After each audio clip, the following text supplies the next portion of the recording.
All right, here on the line, the show for gamblers, by gamblers, degenerate, expert, renowned gamblers. Coach Stearns and Nick Saber. In our daily double segment, we're going to take a look at different ways to gamble, whether it's a specific game you play, whether it's a specific thing you do, whether it's a story or someone that's doing something, and look deeper into it. And very generally on this week's show, Nick, we're going to talk about making money playing blackjack. Can you do that? Is that possible? Well, you have a theory about, you have a system on I do. how to make money playing blackjack. Thank God. I mean, for the last couple of years, we've done quite well.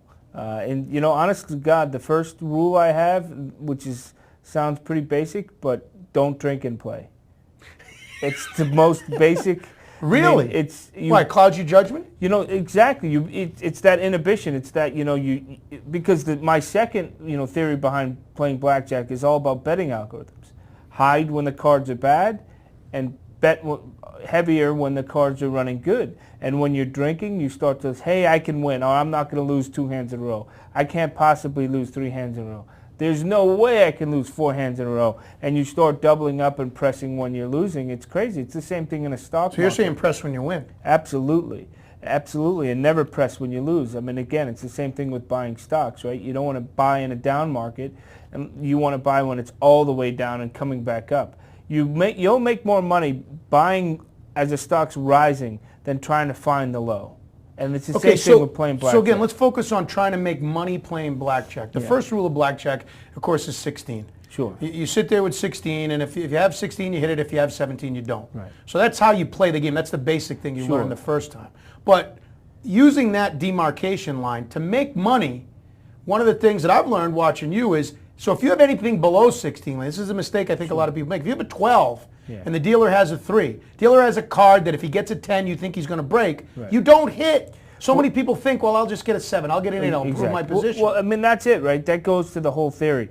The goal with blackjack, I mean, the big thing that I found is to beat the dealer. You want the dealer to lose. So the reason why you count cards, or people do, and I don't actually know how to count cards, but you get a feel for the cards. My dad always used to joke, and they say, well, mathematically, cards shouldn't run. Cards run.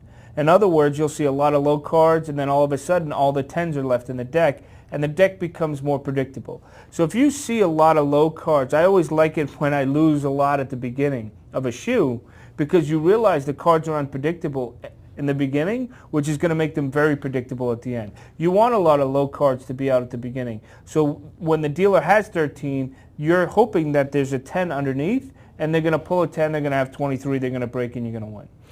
So it's run and hide when the cards are running bad. Play the table limit. Don't be afraid. Many people are afraid. Don't be afraid to play the table limit. The whatever it is, 5, 10, 15, whatever the table limit is. When the cards are running bad, you just want to play the minimum. Play the minimum, right? Not the limit. Play the minimum as long as you can. So if you're at a $25 table, if you're at a $10 table, now talk about making some money when the cards are running well.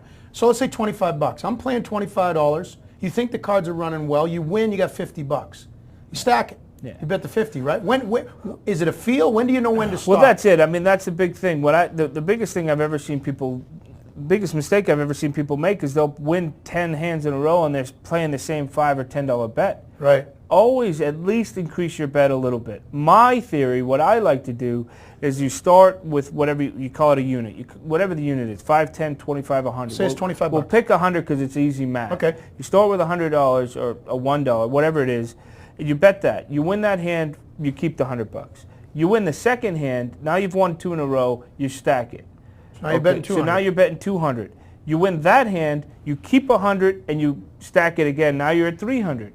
You bet that, you win that hand, you've won 300, you stack another 100 and you take 200 down. You stack a unit every time. You're going up $100 so this is like units the every squirrel time. theory of blackjack. But you're taking cash. You're gathering your nuts. Exactly. And you're not, so if you lose that big hand, that's all profit. You haven't, because you're taking money off the table after every hand. So you can't be afraid. Sure, then when you get up real high, you get up to $1,000 and you're winning $1,000 a hand, you may go up $200 or $300 a hand instead of $100. Same thing with $5, $10, $25. When you get up to a high number, fine. You might start adding more than one unit at a time. But at the beginning, wait till you win more than 2 hands in a row. And then take the profits and start betting your profits. So say you went on a run. Yes. Say your instinct tells you the cards are turning. To me, you have two choices. One is if you're going to stay at that table, you go back to the minimum bet. Yes. Or you just pick up and leave that table. Well, that's it. I mean, you know, I've seen it all happen. I've seen you go on the run and then turn around and you know the shoe's over, and you think you're going to play at the same level, and then you get wiped out right away. The new shoe is the new shoe. Start at the beginning. Go back to your $5 bets until you get in the run in that next shoe, and then you can build it back up. But to your point, always reset your losing points.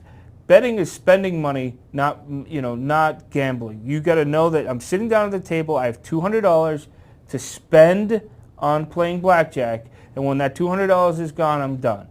When you start winning, you need to start resetting that. Say, okay, great. When I'm down to, if you've won $100, when I get down to $75, I'm going to get up and leave. Or when I'm down to $100, whatever it is, you mentally reset that low level so that you know when you're going to get up and leave. Because you can't win forever.